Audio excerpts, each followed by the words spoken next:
Most English learners spend years studying grammar and still freeze the moment someone speaks to them. Here is the one thing nobody ever told you, and once you hear it, you cannot unlearn it.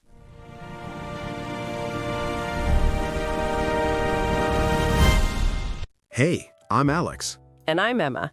Welcome to Fluent English Podcast, where we have real conversations so you can learn natural, everyday English just by listening. You know what is actually painful to watch? Someone who has studied English for 5, 6, even 10 years, and the second a native speaker talks to them, they go completely blank, frozen, like a computer that crashed. Oh, I have seen that happen so many times. And the worst part is, those same people, they can write a perfect essay. They know all the grammar rules. They just cannot speak. Exactly. And today, we're going to talk about why that happens, and more importantly, what you can actually do to fix it. Because there's a real reason for this, Emma. It is not about intelligence. It is not about talent. It is not even really about how much you have studied. Right. So, let us get into it. Emma, where do you want to start? Okay. So I want to start with something that I think is the root of the whole problem. And that is this idea that most learners are trying to translate in their heads while they speak. Yes, that is the big one. So what happens is someone thinks of a sentence in their language first. Maybe it's Spanish or French or Arabic or whatever it is. And then they try to convert it into English. And that process takes time. And native speakers do not wait. They do not. And here's the thing, native speakers are not even aware that they are speaking fast. To them, it's just normal speed. So the learner feels panicked, they fall behind, and then they either say nothing or they say something wrong, and then they feel embarrassed, and then they want to study more grammar, which actually doesn't solve the problem at all. It's a cycle, a really frustrating cycle. Exactly. So the first big change you need to make is this. Stop translating and start thinking in English. I know that sounds simple and maybe even obvious, but very few people actually practice it.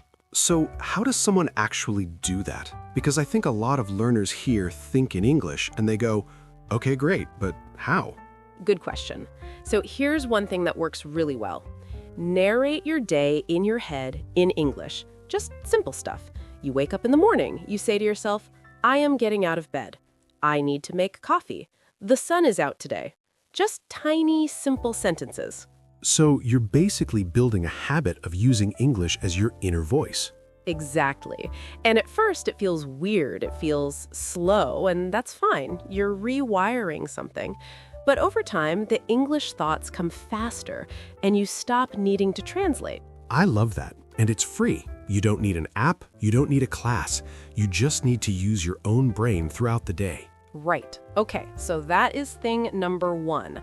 Thing number 2, and this one surprises people, pronunciation is not about your accent. Ooh, yes. Say more about that.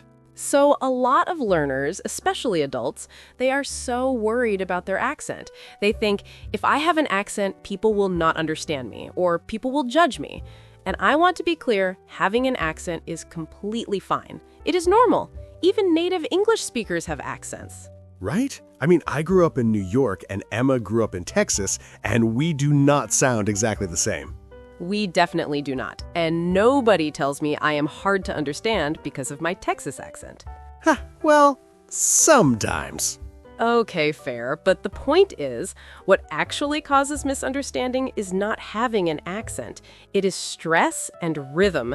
English is a stress-timed language. That means some syllables are long and strong, and some are short and weak. And if you stress the wrong syllable, the meaning can change completely. Give us an example. Okay, take the word present. If I say present, noun, it means a gift, or it means being here right now.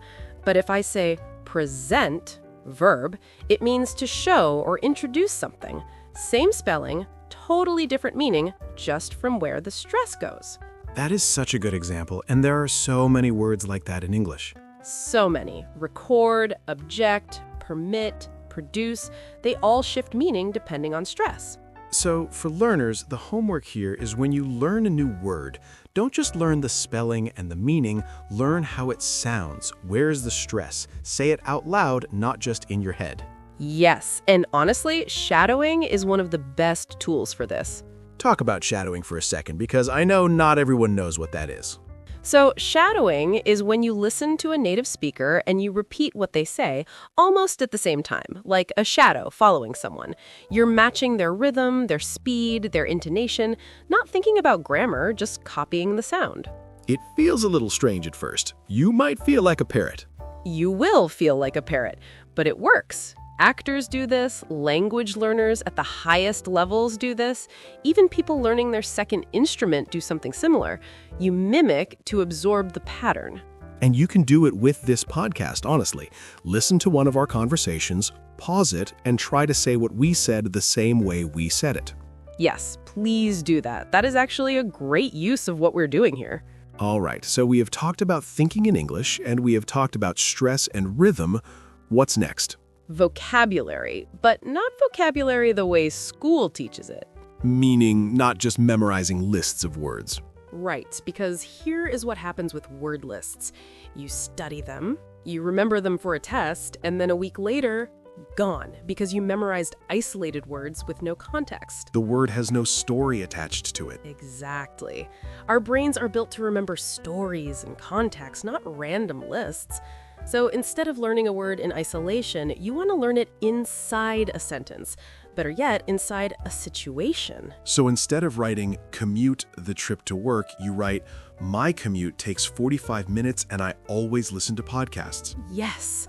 Now you remember the word because you can picture the moment. You have a whole little scene in your brain. And even better, make it personal. Use your own life in the example sentence. That is key.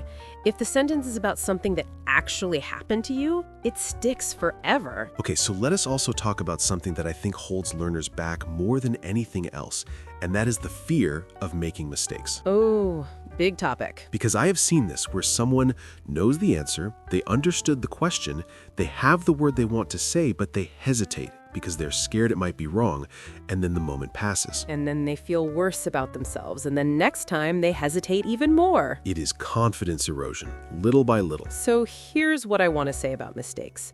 Native speakers make mistakes too, all the time. We say, I seen it instead of I saw it. We say between you and I when it should be between you and me. We mix up words, we trail off, we start sentences and change direction halfway through. Real conversation is messy. It is not a grammar textbook. Not at all. And when a learner makes a small grammar mistake, most native speakers do not even notice. And if they do, they don't care. They care about the message. They want to understand you. They're not sitting there grading you. Right. The only person judging you that harshly is you. Exactly.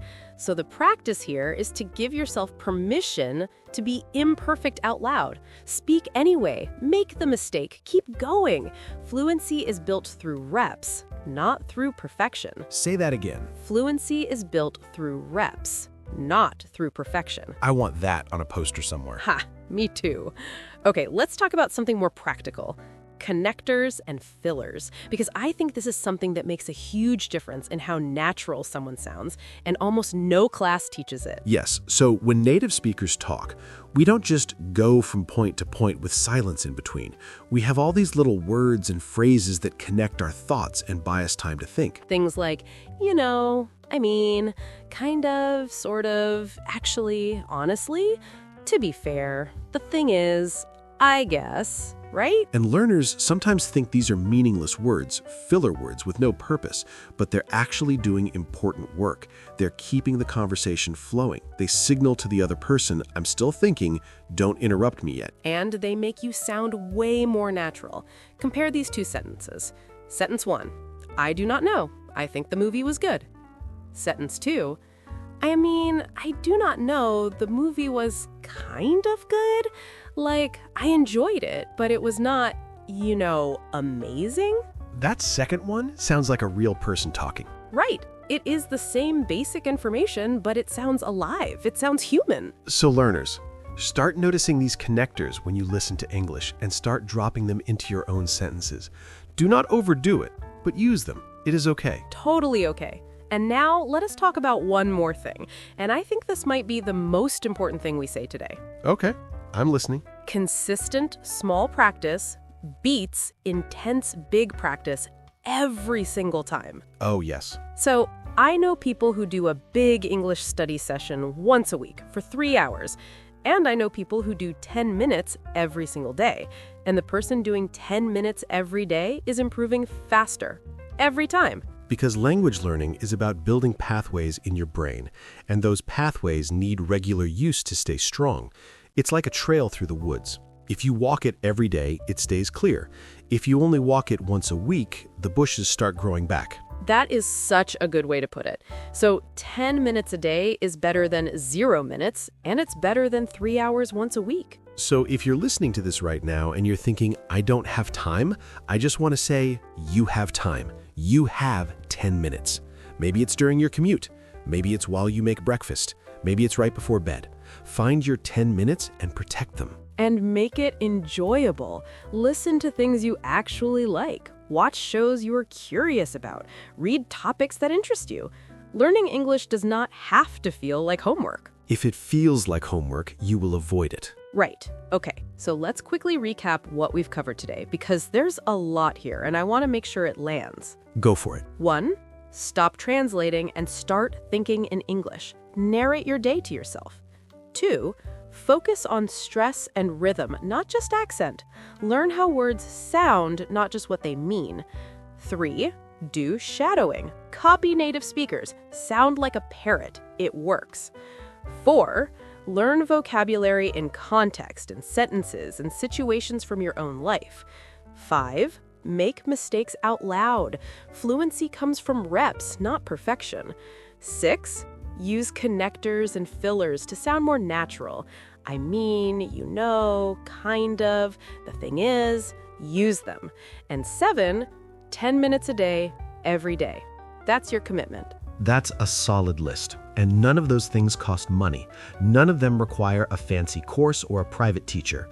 They require practice and the decision to actually start. Which is the hardest part, honestly. It is.